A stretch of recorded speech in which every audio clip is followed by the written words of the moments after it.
Ya, Assalamualaikum warahmatullahi wabarakatuh. Perkenalkan, nama saya Haidar Nabi Hampatisina dari program studi Sistem Informasi. Jadi di video kali ini saya ingin menjelaskan tugas praktek 2, yaitu membuat aplikasi sederhana.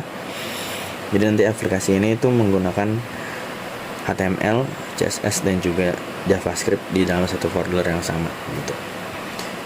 Terus di dalamnya tuh ada fitur untuk melihat daftar menu, lakukan pemesanan, menghitung total pembayaran, dan juga mencetak struk, dan juga mengelola menu restoran. Nah, di bagian pertama ini saya ini membuat kelas untuk data menu dan data pesanannya. Jadi kelas menu ini digunakan untuk menyimpan data menu restoran seperti nama menu, harga, dan juga kategori. Kategorinya itu ada 2, yaitu di sini ada makanan sama minuman. Lalu ada juga kelas pesanan yang digunakan untuk menyimpan menu yang dipilih pelanggan dan jumlah pesanan itu berapa gitu. Nah, di dalam kelas pesanan ini juga ada metode hitung total item. Fungsinya ya untuk menghitung harga menu dikali jumlah pesanannya gitu. Nah, selanjutnya saya di sini menggunakan array untuk menyimpan data menu restoran. Nah, saya di sini membuat array daftar menu yang berisi beberapa objek dari kelas menu. Untuk data awalnya ya saya masukkan 4 menu makanan dan 4 menu minuman. Contohnya di sini ya, ada nasi goreng, mie ayam, ayam geprek, sate ayam. Terus minumannya ada teh, es teh, kopi, dan jus alpukat. Selain itu juga ada array daftar pesanan yang digunakan untuk menyimpan pesanan pelanggan saat aplikasi ini itu dijalankan gitu. Nah, di sini saya menampilkan menu berdasarkan kategori. Jadi menu makanan dan menu minuman itu ditampilkan secara terpisah supaya lebih mudah dibaca. Terus untuk menampilkan menu makanan, saya di sini menggunakan perulangan for. Lalu untuk menu minuman saya menggunakan for each. Di dalam perulangan itu juga ada struktur if yang digunakan untuk mengecek apakah kategori menu tersebut tuh makanan atau minuman gitu. Lanjut di bagian input pesanan, pelanggan ini bisa memilih menu dari drop down yang sudah tersedia. Selain itu, pelanggan juga bisa memasukkan jumlah pesanan itu berapa. Kalau menunya sudah dipilih dan jumlahnya itu valid, maka pesanan akan masuk ke dalam daftar pesanan sementara. Jadi sebelum mencetak struk nih, pelanggan masih bisa melihat dulu nih pesanan yang sudah dimasukkan gitu. Nah, di bagian ini saya membuat validasi input. Jadi validasi ini tuh penting supaya pengguna itu tidak asal memasukkan data gitu. Misalnya kalau pelanggan belum memilih menu, maka aplikasi itu akan menampilkan peringatan. Terus juga kalau jumlah pemesannya kosong, terus bukan angka atau kurang dari 1, si aplikasi juga akan menolak input tersebut gitu. Nah, tapi kalau inputnya sudah benar, maka data pesanan akan langsung disimpan ke dalam array daftar pesanan ini. Nah, di sini juga saya menggunakan struktur keputusan if, else if, dan juga else. Lanjut, di sini adalah bagian perhitungan total pembayarannya nih. Pertama, aplikasi ini tuh menghitung dulu total awal dari semua pesanan. Kalau total pesanannya lebih dari 50.000, maka pelanggan mendapatkan promo beli 1 gratis 1 untuk kategori minuman. Lalu kalau total pesanannya itu lebih dari 100.000, maka pelanggan mendapatkan diskon sebesar 10%. Nah, setelah promo dan diskonnya itu dihitung, Terus aplikasi itu menambahkan pajak juga sekitar 10% dan biaya pelayanan sebesar 20.000 gitu. Jadi bagian itu menggunakan struktur keputusan untuk menentukan apakah promo dan diskon berlaku atau tidak bagi pelanggan. Nah, di sini setelah pelanggan selesai memesan, aplikasi ini akan mencetak struk. Terus di dalam struk ini itu ditampilkan nama menu, kategori, harga satuan, jumlah, dan total per item. Lalu di bagian bawah struk tuh ada total pesanan awal, terus promo jika ada, terus juga diskon juga jika ada juga. Lalu ada pajak 10% dan juga biaya pelayanan. Dan yang pasti di sini ada total akhir yang harus dibayar. Kalau pelanggan tidak mendapatkan promo atau diskon, aplikasi ini tetap menampilkan keterangan bahwa promo atau diskonnya itu nggak ada. Nah, selain untuk pelanggan, tadi aplikasi ini juga mempunyai fitur untuk pemilik restoran. Jadi di bagian kelola menu, si pemilik restoran tuh bisa menambahkan menu baru, mengubah harga menu juga, terus menghapus menu gitu. Jadi fitur ini tuh dibuat supaya data menu restoran bisa diperbarui secara langsung dari aplikasi tanpa harus mengubah kode satu persatu. Nah, untuk fitur ubah dan hapus menu ini, aplikasi juga menampilkan konfirmasi terlebih dahulu nih, supaya tidak terjadi perubahan data secara tidak disengaja. Nah, terus terakhir di sini saya menampilkan metode yang digunakan untuk mengelola menu. Jadi metode tambah menu baru ini menggunakan push untuk menambahkan data menu baru ke dalam array. Metode ubah harga menu itu digunakan untuk mengganti harga menu yang dipilih sebelum harga itu diubah. Jadi aplikasi akan menampilkan konfirmasi terlebih dahulu. Lalu metode hapus menu menggunakan splice untuk menghapus data menu dari array berdasarkan indeks. Jadi di bagian ini terlihat penggunaan metode, array, dan juga struktur keputusan dalam proses pengolahan menu. Oke, itu beberapa fungsi yang sudah saya jelaskan di sini.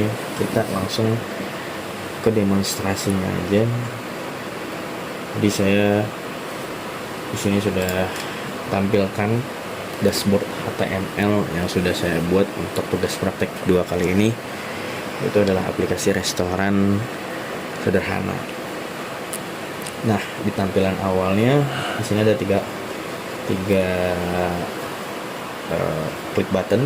Pertama ada menu pelanggan, kelola menu restoran, ini untuk pemilik ya. Terus sini ada restoran. Nah, ketika kita milih menu pelanggan, itu akan ditampilkan seperti ini. Jadi ada daftar menu restoran, ada menu makanannya, ada menu minumannya gitu. Ada input pesanannya untuk pelanggan, dan juga ada daftar pesanan sementara gitu. Nah, langsung aja kita demonstrasiin.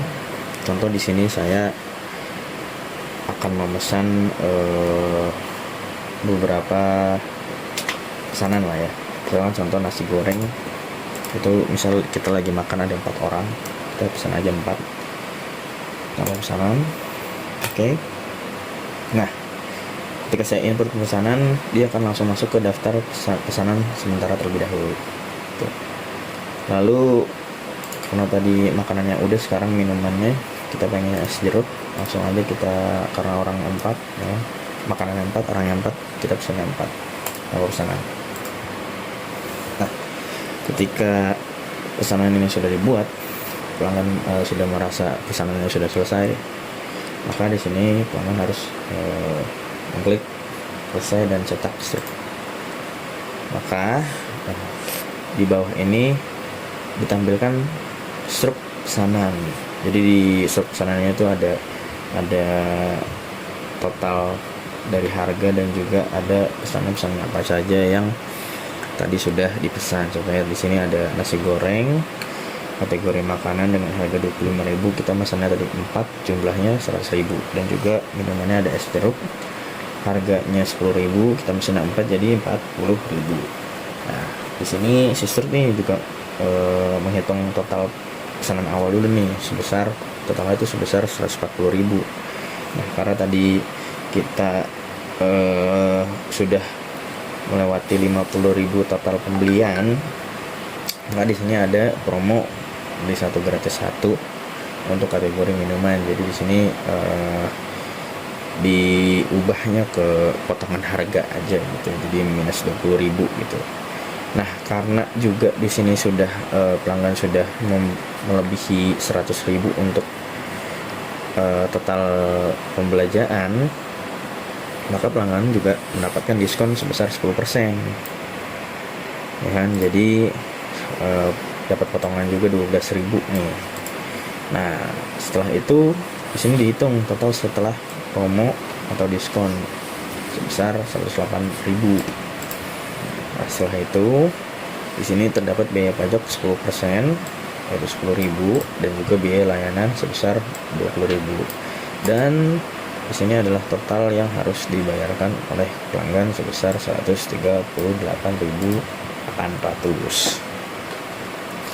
Nah, itu adalah aplikasi atau menu yang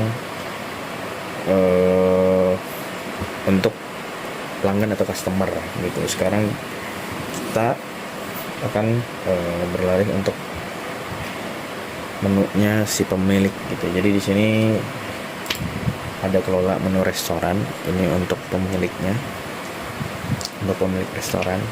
Misal pemilik restoran ini itu mau menambah menu nih, tadi kan udah ada 4 menu ya, 4 menu makanan. Misal pemilik restorannya mau nambah menu bakso misalnya, ini kita ketik aja bakso di sini. Bakso harga berapa? 10.000 misal. Tipenya di makanan, klik tambah menu, ya kan? Menu berhasil ditambahkan. Kita cek di sini apakah sudah bertambah apa belum? Ya, di sini sudah bertambah untuk kategori makanan. Nah, kita lihat di menu pelanggan apakah bertambah, ya bertambah juga. Nah, setelah ada tambah menu baru, di sini pemilik juga bisa ubah harga menu nih. Misal tadi harga bakso, ternyata dari 10.000 kemurahan, udah naikin deh 15.000 gitu kan. Jadi tinggal ubah harga. Nah, di sini ada konfirmasi dari sebuah aplikasi yang mengkonfirmasi terlebih dahulu nih, apakah yakin ingin mengubah harga menu ini. Itu kita klik aja yes atau oke gitu. Harga menu berhasil diubah, kita klik oke. Kita lihat apa menu sudah diubah atau belum. Ya, sudah diubah. Dengan yang tadinya bakso harganya 10.000 diganti jadi harganya 15.000, ya kan? Kita lihat menunya di menu pelanggan apakah berubah juga. Ya, berubah juga. Nah, dan yang terakhir nih, fitur untuk pengelola ini juga dia bisa hapus menu gitu. Oke, mungkin kata si pemilik, wah harga bakso yang tadinya awalnya 10.000 kemurahan, ya kan, ya dinaikin 15.000 jadi nggak laku gitu. Ya udah deh, kita buang aja deh menu itu gitu. Nah, si pemilik akan bisa melakukan pembuangan menu atau hapus menu di pengelola menu restoran ini gitu. Jadi tinggal dipilih aja menunya mana yang mau dihapus. Bakso yang tadi kan, tinggal klik hapus menu. Nah, menu berhasil dihapus. Oke, kita lihat nih apakah udah dihapus atau belum nih. Nah, ternyata sudah dihapus oleh aplikasi. Di menu pelanggan apakah dihapus? Nah, dihapus juga. Nah, jadi kesimpulannya adalah aplikasi restoran sederhana ini tuh sudah menerapkan beberapa konsep dasar pemrograman seperti class, objek, variabel, array, terus juga ada method, juga ada struktur keputusan dan juga ada struktur pengulangan gitu. Jadi aplikasi ini tuh juga sudah memiliki fitur pemesanan sesuai soal kan, perhitungan total biaya, cetak struk, serta pengelolaan menu nih restoran bagi si pemilik restoran. Dan ya mungkin itu saja penjelasan dari saya. Bila ada kata yang kurang berkenan, mohon maaf. Terima kasih. Wassalamualaikum warahmatullahi wabarakatuh.